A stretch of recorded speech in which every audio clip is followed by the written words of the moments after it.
কিন্তু এতটুকু নেই। বিদেশ বিভূমি, বিপদের রাস্তা, একে নিয়ে আমরা কি করবো স্বামীজি? মেয়েরা অভিনয় করবে, তাও শিক্ষিত অভিজাত পরিবারের মেয়ে, এ যে অসম্ভব। সে যুগে জমিদার এবং অনারারি ম্যাজিস্ট্রেট গঙ্গাধর প্রসাদ সাহুর মেয়েদের পক্ষে অভিনয় জগতে আসা তাই সহজ ছিল না মোটেই। উপরন্তু লেখাপড়ায় ভালো ছিলেন দুই বোনই। তবু অভিনয়ের নেশায় রক্ষণশীলতার আগল ভাঙলেন বড় দিদি কঙ্কাবতী। জায়গা করে নিলেন 30-এর দশকে বাংলা রঙ্গমঞ্চের নামী অভিনেত্রী হিসাবে। দিদিকে সামনে রেখেই ছোট বোনের পথ চলা। তিনি নির্বাক থেকে সবাক যুগের নামী অভিনেত্রী চন্দ্রাবতী দেবী। তবে মঞ্চ নয়, তাঁর স্বপ্ন ছিল চলচ্চিত্র জগৎকে ঘিরে। জানব চন্দ্রাবতী দেবীর জীবনের গল্প, তাই ভিডিওটি শেষ পর্যন্ত দেখার অনুরোধ রইল।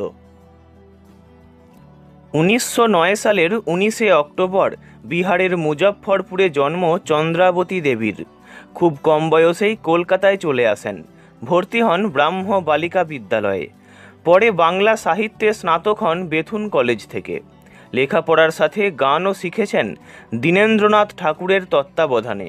পেয়েছেন কবিগুরু রবীন্দ্রনাথ ঠাকুরের স্নেহ। সরাসরি নির্বাক ছবিতে অভিনয়ের সুযোগ আসে বিয়ের সূত্রেই। স্বামী বিমল পাল ফিল্ম এবং পত্রিকা জগতের সাথে যুক্ত ছিলেন। স্বামীর সঙ্গে মিলে চন্দ্রাবতী গড়ে তুললেন নিজস্ব প্রযোজনা সংস্থা মুভি পিকচার্স। এই সংস্থার ব্যানারেই তাঁর প্রথম অভিনয় 1929 সালের পিয়ারি ছবিতে। পরিচালক স্বামী বিমল পাল, আর প্রযোজক হিসাবে নাম ছিল চন্দ্রাবতীর। নদিয়া জেলার রানাঘাট টকিজ গড়ে ওঠে 1937 সালে। এরও মালিক ছিলেন তিনি। বায়োস্কোপ নামে একটি পত্রিকার সম্পাদনার দায়িত্বেও ছিলেন চন্দ্রাবতী দেবী। পিয়ারি ছবিটির পর বাংলা সবাক ছবিতে তাঁর আত্মপ্রকাশ। এই সময় শিশির কুমার ভাদুড়ী সীতা নাটকের চলচ্চিত্রায়ন করবেন বলে ঠিক করলেন।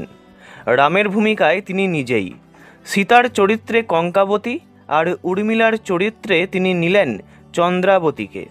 মেকআপ টেস্ট দিতে নিউ থিয়েটার স্টুডিওয়ে এলেন চন্দ্রাবতী, আর তাঁকে দেখেই পছন্দ হয়ে গেল দেবকী কুমার বসুর। 1933 সালে তাঁরই মীরাবাই ছবিতে নায়িকা গায়িকার ভূমিকায় অনবদ্য অভিনয় করলেন চন্দ্রাবতী দেবী। পরের বছর দক্ষযজ্ঞ ছবিতে সতীর চরিত্রেও দুর্দান্ত অভিনয় করেছিলেন। এরপর প্রমথেশ বড়ুয়ার দেবদাস ছবিতে চন্দ্রমুখীর ভূমিকায় অভিনয় চন্দ্রাবতীকে অনন্য মর্যাদায় প্রতিষ্ঠিত করে। নাচে গানে মাতিয়ে দিয়েছিলেন তিনি। শরৎচন্দ্র তাঁকে বলেছিলেন, আমার রচনার চেয়ে অনেক বেশি সতেজ হয়েছে তোমার অভিনয়। দেবদাসের পর 1940-এ শুকতারা, তারপর প্রতিশ্রুতি, প্রিয় বান্ধবী, দুই পুরুষ ইত্যাদি ছবিতে দক্ষতার সাথে অভিনয় করেছেন। 50-60-এর দশকে প্রধানত চরিত্রাভিনয়ের দিকে সরে আসেন চন্দ্রাবতী দেবী।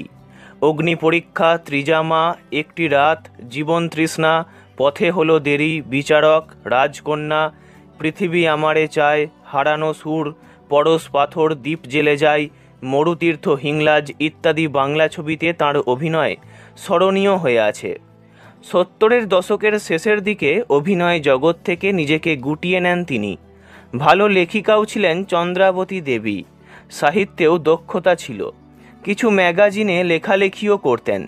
অনেক অভিনেতা অভিনেত্রীরা তাঁর হাত ধরেই এসেছিলেন সিনেমা জগতে। তাঁদের মধ্যে সুপ্রিয়া দেবী একজন। 1992 সালের 29শে এপ্রিল প্রয়াত হন চন্দ্রাবতী দেবী। তখনই অবশ্য প্রায় বিস্মৃত হয়ে গিয়েছিলেন তিনি। বিভিন্ন পত্রপত্রিকায় তাঁর প্রয়াণের খবর ছাপা হয়েছিল দায়সারাভাবে।